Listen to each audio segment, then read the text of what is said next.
Sandeep Reddy ವಾಂಗ and Prabhas ಇವರಿಬ್ರು combination ಅಲ್ಲಿ ಮತ್ತೊಂದು ಸಿನಿಮಾ ಬರ್ತಾ ಇದೆ ಅಂದ ತಕ್ಷಣ ಫುಲ್ ಎಕ್ಸೈಟ್ಮೆಂಟ್. ಯಾವ ಲೆವೆಲ್ಗೆ ಪಟಾಕಿ ಕಿಟಾಕಿ ಎಲ್ಲ ವಾರ್ಡ್ ಚಚ್ ಬಿಸಾಕಿ noise pollution and sound pollution and ಹೊಗೆ ಪೊಲ್ಯೂಷನ್ ಎಲ್ಲ. ಈಗಾಗಲೇ ಸಂದೀಪ್ ರೆಡ್ಡಿ ಯಾವ ರೀತಿ ಎಲ್ಲ ವಾಂಗಿಬಾತ್ ನ ಕೊಟ್ಟಿದ್ದಾರೆ ಅಂತ ನೋಡಿದೀವಿ. ಅರ್ಜುನ್ ರೆಡ್ಡಿ, ಕಬೀರ್ ಸಿಂಗ್, ಆನಿಮಲ್, ಇದೇ ಕಾಂಬಿನೇಷನ್ ವೈಲೆನ್ಸ್ ಇದೇ ಕಾಂಬಿನೇಷನ್ ಅಲ್ಲಿ ಪ್ರಭಾಸ್ ಅವ್ರನ್ನ ನೋಡಿದ್ರೆ ಯಾವ ರೀತಿ ಇರುತ್ತೆ. ಬಹುಶಃ ಈಗಾಗಲೇ ನೋಡ್ಬಿಟ್ಟಿದ್ರೆ ಸಲಾರ್ ಸಿನಿಮಾದಲ್ಲೂ ಕೂಡ ಅವರ ವೈಲೆನ್ಸ್ ಯಾವ ರೀತಿ ಇರುತ್ತೆ ಅಂತ. ಬಟ್ ಇಲ್ಲಿ ಅದರ ನೆಕ್ಸ್ಟ್ ಡಬಲ್ ವರ್ಷನ್ ನೋಡಬಹುದು. ಪ್ರಾಮಿಸ್ ಸಂದೀಪ್ ರೆಡ್ಡಿ ವಾಂಗಿಬಾತ್ ನೀಟಾಗಿ ಮಾಡ್ತಾರೆ. ಬಟ್ ಪ್ರಾಬ್ಲಮ್ ಆಗಿರೋದು ಇವಾಗ ಅದಲ್ಲ. ರೀಸೆಂಟ್ ಆಗಿ ಪ್ರಭಾಸ್ ಅವರ ಬರ್ತ್ಡೇ ಸ್ಪೆಷಲ್ ಆಗಿ ಸಣ್ಣದಾಗಿ ಅನೌನ್ಸ್ಮೆಂಟ್ ಮಾಡೋದ್ರ ಜೊತೆಗೆ ಪುಟ್ಟದೊಂದು ಕ್ಯಾಮಿನೋ ಕೂಡ ಕೊಟ್ಟಿದ್ರು. ಅದು ಕೂಡ ಬ್ಲಾಕ್ ಸ್ಕ್ರೀನ್ ಒಳಗಡೆ. ಅದ್ರೊಳಗಡೆ ಇದ್ದಿದ್ದ ಡೈಲಾಗ್ಸ್ ಯಾರಿಗೂ ಅಷ್ಟೊಂದು ಇಂಪ್ಯಾಕ್ಟ್ ಮಾಡಿಲ್ಲ. ನನಗೆ ಮಾಡಿಲ್ಲ, ಇನ್ನು ನಿಮಗ್ ಮಾಡ್ತದ ನೋ ಚಾನ್ಸ್. ಈ ಸಣ್ಣ ಒಂದು ಬ್ಯಾಡ್ ಹ್ಯಾಬಿಟ್ ಟೀಸರ್ ನ ಕನ್ನಡದಲ್ಲೂ ನೋಡಿದೀನಿ ಅಂಡ್ ಒರಿಜಿನಲ್ ತೆಲುಗುನಲ್ಲೂ ಕೂಡ ನೋಡ್ಬಿಟ್ಟಿದೀನಿ. ಎರಡರಲ್ಲೂ ವಾಯ್ಸ್ ಡಬ್ಬಿಂಗ್ ಪ್ರಭಾಸೆ ಮಾಡಿರೋದು.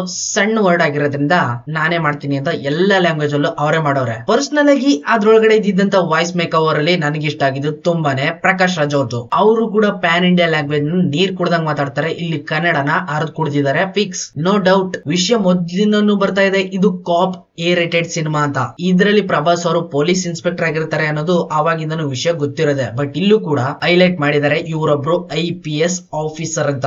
ಇಂಡಿಯನ್ ಪೊಲೀಸ್ ಸ್ಟೇಷನ್ ಸರಿ ಇಂಡಿಯನ್ ಪೊಲೀಸ್ ಸರ್ವಿಸ್. ತುಂಬಾನೇ ಜಿಟಿ ಮಳೆ ಬೀಳ್ತಾ ಇದೆ. ಇಲ್ಲಿ ಒಂದು ಪೊಲೀಸ್ ಸೈರನ್ ಹಾಕೊಂಡು ಯಾವ್ದೋ ಒಂದು ವ್ಯಾನೋ ಅಥವಾ ಜೈಲ್ ಕೈದಿಗಳನ್ನ ಹಿಡ್ಕೊಂಡ್ ಬರುವಂತ ದೊಡ್ಡ ವ್ಯಾನ್ ಇರ್ತದಲ್ಲ, ಅದು ಪೊಲೀಸ್ ಜೀಪೋ ಏನೋ ಬಂದ್ ನಿಂತ್ಕೋತದೆ. ಇಲ್ಲಿ ಅನಾನಮಸ್ ಆಗಿ ಎರಡು ಕೈದಿಗಳು ಕೂಡ ಮಾತಾಡ್ಕೋತಾರೆ. ಯಾರಾಗಿರ್ಬೋದು ಇವನು, ಸ್ಪೆಷಲ್ ಆಗಿರುವಂತ ಎಂಟ್ರಿ, ಅದು ಕೂಡ ಸ್ಪೆಷಲ್ ಆಗಿರುವಂತ ಬರ್ತ್ಡೇ ದಿನ. ಸೊ ನನ್ಗೆ ಇಲ್ಲಿ ಕನ್ಫರ್ಮ್ ಆಯ್ತು, ಪ್ರಕಾಶ್ ರಾಜ್ ಅವರು ಮುಕ್ಕರ್ಕೊಂಡ್ ತಳ್ಕೊಂಡ್ ಕರ್ಕೊಂಡ್ ಹೋಯ್ತವ್ರೆ ಪ್ರಭಾಸ್ ನ. ಪಕ್ಕದಲ್ಲೇ ಇರೋ ಕಾನ್ಸ್ಟೇಬಲ್ ಬಿಲ್ಡಪ್ ಕೊಡ್ತಾವನೆ. ಸರಿ ಇವತ್ತು ಅವ್ರ ಬರ್ತ್ಡೇ, ಸ್ವಲ್ಪ respect please.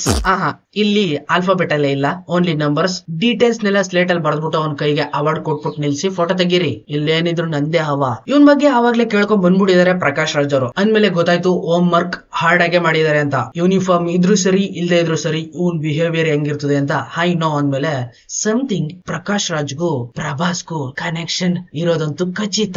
Condom issue, I am extremely sorry, conduct issue ಇಂದಾಗ್ಲೇ ಆಲ್ರೆಡಿ ಒಂದ್ಸಲ ಟರ್ಮಿನೇಟ್ ಆಗಿದ್ದಾರೆ ಪ್ರಭಾಸ್. ಅಂದ್ಮೇಲೆ ಇದು ಕೂಡ ನನಗೆ ಕನ್ಫರ್ಮ್ ಆಗ್ತಾ ಇದೆ, ಆಲ್ರೆಡಿ IPS ಆಫೀಸರ್ ಆಗಿರೋದ್ ಅಲ್ಲ, IPS ಟ್ರೈನಿಂಗ್ ಅಲ್ಲಿ ಇರೋರು. ಇಲ್ಲಿ ಟ್ರೈನಿಂಗ್ ಕೊಡ್ತಾ ಇರೋದು ಪ್ರಕಾಶ್ ರಾಜ್ ಅಂತ ಕನ್ಫರ್ಮ್ ಆಗ್ತಾ ಇದೆ ನಂಗೆ. ಅಂದ್ರೆ ಆಲ್ಮೋಸ್ಟ್ IPS ಆಫೀಸರ್ ಆದಂಗೆನೆ ಕೊನೆ ಟಚ್ ಅಲ್ಲಿ ಏನೋ ಒಂದು ಗಂಡಾಂತರ ಮಾಡ್ಕೊಂಡಿರ್ಬೇಕು ಪ್ರಭಾಸ್. ಅದಕ್ಕೋಸ್ಕರನೇ ಅಲ್ಲಿರುವಂತ ಮೈನ್ ಆಫೀಸರ್ ಪ್ರಕಾಶ್ ರಾಜ್ ಅವ್ರು ಅಟ್ಯಾಕ್ ಮಾಡಿ ಟರ್ಮಿನೇಟ್ ಮಾಡಿದ್ದಾರೆ. ಈಗ ನೀನು ಪೊಲೀಸ್ ಅಲ್ಲ ಕೈದಿ, ಸಮಥಿಂಗ್ ಏನೋ ಮಾಡ್ಬಾರ್ದು ಕಂತ್ರಿ ಕೆಲಸ ಮಾಡಿರೋದು ಅಂತೂ ಫಿಕ್ಸ್ ಇಲ್ಲಿ ಪ್ರಭಾಸ್. ಸೊ ಫೈನಲ್ ಆಗಿ ಬಟ್ಟೆ ಬಿಚ್ಚಿ ಮೆಡಿಕಲ್ ಟೆಸ್ಟ್ ಮಾಡ್ತಾ ಇರೋದು IPS ಟ್ರೈನಿಂಗ್ ನ ಕೊನೆ ಟೆಸ್ಟ್ ಆಗಿರ್ಬೋದು. ಮೆಡಿಕಲ್ ಟೆಸ್ಟ್ ಅಂತಾರಲ್ಲ ಹಂಗೆ. ವಿಚಿತ್ರವಾಗಿರುವಂತ ಈ ಟ್ರೈಲರ್ ಒಂದ್ ಕಡೆ ವಿಚಿತ್ರವಾಗಿ ಅರ್ಥ ಆಗ್ತಾ ಇದೆ, ಇನ್ನೊಂದ್ ಕಡೆ ವಿಚಿತ್ರವಾಗಿ ಅರ್ಥ ಆಯ್ತೈತೆ. ಅಂದ್ರೆ ಇಲ್ಲಿ IPS ಟ್ರೈನಿಂಗ್ ಮಾಡ್ತಾ ಇರೋಂತ ಪ್ರಭಾಸ್ ಒಂದ್ ಕಡೆ ಕೈದಿ ತರ ಕಾಣಿಸ್ತಾ, ಇನ್ನೊಂದ್ ಕಡೆ IPS ಟ್ರೈನಿಂಗ್ ಮುಗಿಸ್ಕೊಂಡು ಪೋಸ್ಟಿಂಗ್ ಕೂಡ ತಗೋತಾವನೆ ಅನ್ನೋ ತರ ತೋರ್ಸವ್ರೆ.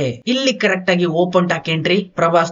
ಚಿಕ್ಕ ವಯಸ್ಸಿಂದನೂ ಇರೋದು ಒಂದೇ ಬ್ಯಾಡ್ ಹ್ಯಾಬಿಟ್. ಒಟ್ನಲ್ಲಿ ಈ ಟೀಸರ್ ನ ಕರೆಕ್ಟ್ ಆಗಿ ಅರ್ಥ ಮಾಡ್ಕೊಂಡಿರೋರ್ಗೆ ತುಂಬಾನೇ ಸಖತ್ತಾಗಿ ಇಂಪ್ರೆಸ್ ಮಾಡಿರೋ ತರ ಇರ್ತದೆ.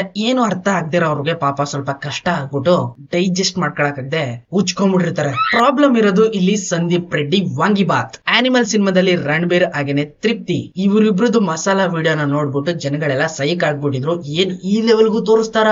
ನಾನಂತೂ ಕಣ್ ಮುಚ್ಕೊಂಡ್ಬಿಟ್ಟಿದೆ, ಏನ್ ನೋಡಕ್ಕೆ ಆಯ್ತಿರ್ಲಿಲ್ಲ ಅಪ್ಪ. ಇನ್ನು ಈ ಸಿನಿಮಾದಲ್ಲಿ ಪ್ರಭಾಸ್ ನ ಯೂಸ್ ಮಾಡ್ಕೋತಾ ಇದಾರೆ. ಇಂಡಿಯಾದ ಟಾಪ್ ಲಿಸ್ಟ್ ಅಲ್ಲಿರುವಂತ ಸೂಪರ್ ಸ್ಟಾರ್ ನ ಯೂಸ್ ಮಾಡ್ಕೋತಾವ್ರೆ. ಅದ್ ಹೆಂಗ್ ಮಾಡ್ತಾರೋ ಅದ್ ಏನ್ ಮಾಡ್ತಾರೋ ಅನ್ನೋ ಒಂದು ಭಯನೂ ಕೂಡ ಇರ್ತದೆ. ಅದೇ ರೀತಿ ಇಲ್ಲೂ ಕೂಡ ಸ್ವಲ್ಪ ಅದು ಇದು ಸೀನ್ಗಳು ಇಟ್ಬಿಟ್ರೆ ಜನಗಳು ಕ್ಯಾಕ್ರಿಸಿ ತುಬುಕ್ ಅಂತ ಹೋಗಿದ್ಬಿಡ್ತಾರೆ ಅನ್ನೋ ಒಂದು ಭಯ ಇದ್ದೇ ಇದೆ. ಮೊದಲನೇದಾಗಿ ಈ ಸಿನಿಮಾಗೆ ಪರಿಣಿತಿ ಚೋಪ್ರಾನ ಆಯ್ಕೆ ಮಾಡಿದ್ರು ಅಂತ ರೂಮರ್ಸ್ ಗಳಿದಾವೆ. ಅವ್ರನ್ನ ಯಾಕೆ ಕ್ಯಾನ್ಸಲ್ ಮಾಡ್ಕೊಂಡ್ರು ಅಂತ ಅದು ಕೂಡ ಗೊತ್ತಿಲ್ಲ. ತುಂಬಾ ವರ್ಷ ಆಯ್ತು ಅವ್ರ ಸಿನಿಮಾ ಇಂಡಸ್ಟ್ರಿನ ಬಿಟ್ಟು. ಕಮ್ ಬ್ಯಾಕ್ ಮಾಡಬಹುದಾಗಿತ್ತು ಈ ಸಿನಿಮಾದಲ್ಲೂ ಕೂಡ. ಅದು ಕೂಡ ಪ್ರಭಾಸ್ ಬೇರೆ ಆಕ್ಟ್ ಮಾಡ್ತಾವ್ರೆ, ಒಳ್ಳೆ ಕಮ್ ಬ್ಯಾಕ್ ಕೂಡ ಸಿಕ್ಕಿರೋದು. ಒಂದು ಭಯ ಏನಪ್ಪಾ ಅಂದ್ರೆ ಸಂದೀಪ್ ರೆಡ್ಡಿ ವಾಂಗ ತಿಪ್ರಿನ ಅಲ್ಲಿ ಆತರ ಮಾಡವ್ರೆ, ನಮ್ನ ಇಲ್ಲಿ ಯಾವ ರೀತಿ ಮಾಡಬಹುದು.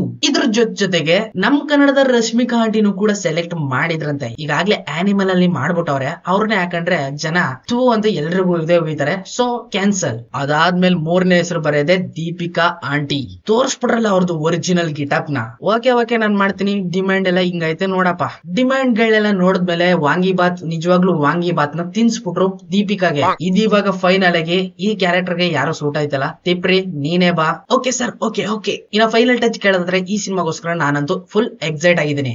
ಬಿಕಾಸ್ ಪ್ರಭಾಸ್ ನ ನ ಈ ರೀತಿ ವೈಲೆಂಟೆಡ್ ಆಗಿ ಸಲಾರಲ್ಲಿ ನೋಡಿದ್ಮೇಲೆ ವಾ ಅನ್ಸ್ಬಿಟ್ಟೈತೆ. ಅದ್ರ ಡಬಲ್ ತ್ರಿಬಲ್ ನ ಈ ಸಿನಿಮಾದಲ್ಲಿ ನೋಡಬಹುದು ಅಂತ ಅಂದ್ಮೇಲೆ I am very happy. So ಈ ಟೀಸರ್ ನ ಕರೆಕ್ಟ್ ಆಗಿ ನೀವೇನಾದ್ರೂ ಅರ್ಥ ಮಾಡ್ಕೊಂಡಿದ್ರೆ ಕರೆಕ್ಟ್ ಆಗಿ ನೀವು ಕೂಡ ಇದಕ್ಕೋಸ್ಕರ ವೇಟ್ ಮಾಡ್ಕೊಂಡು ಕೂತಿರ್ತೀರಾ. ಇಲ್ಲ ಸಂದೀಪ್ ರೆಡ್ಡಿದು ವಾಂಗಿಬಾತು ತಿಪ್ರಿದು ಅದು ಎಲ್ಲ ಸೇರ್ಕೊಂಡ್ಬಿಟ್ರೆ ಹಿಂಗಿರ್ಬೋದು ಅಂತ ಆತರ ಏನಾದ್ರು ಯೋಚನೆ ಮಾಡ್ತಿದ್ರೆ ಅದನ್ನು ಲೈಕ್ ಮಾಡೋರು ಇರ್ತಾರೆ, ಕೆಲವರು ಸ್ವಲ್ಪ ಏಟ್ ಮಾಡೋರು ಇರ್ತಾರೆ. ನಂತರ ಒಟ್ನಲ್ಲಿ ಈ ಅನೌನ್ಸ್ಮೆಂಟ್ ಟೀಸರ್ ನೋಡಿದ್ಮೇಲೆ ನಿಮ್ಮ ಅಭಿಪ್ರಾಯಗಳು ಏನು, ನೀವ್ ಯಾವ ರೀತಿ ಎಲ್ಲ ಅರ್ಥ ಮಾಡ್ಕೊಂಡಿರ್ತಾರೆ ಜಸ್ಟ್ ಕಮೆಂಟ್ ಮಾಡಿ. ಅಲ್ಲಿವರೆಗೂ ಸಿಗ್ತೀನಿ. ಟಾಟಾ, ಬೈ, ಸಿ ಯು.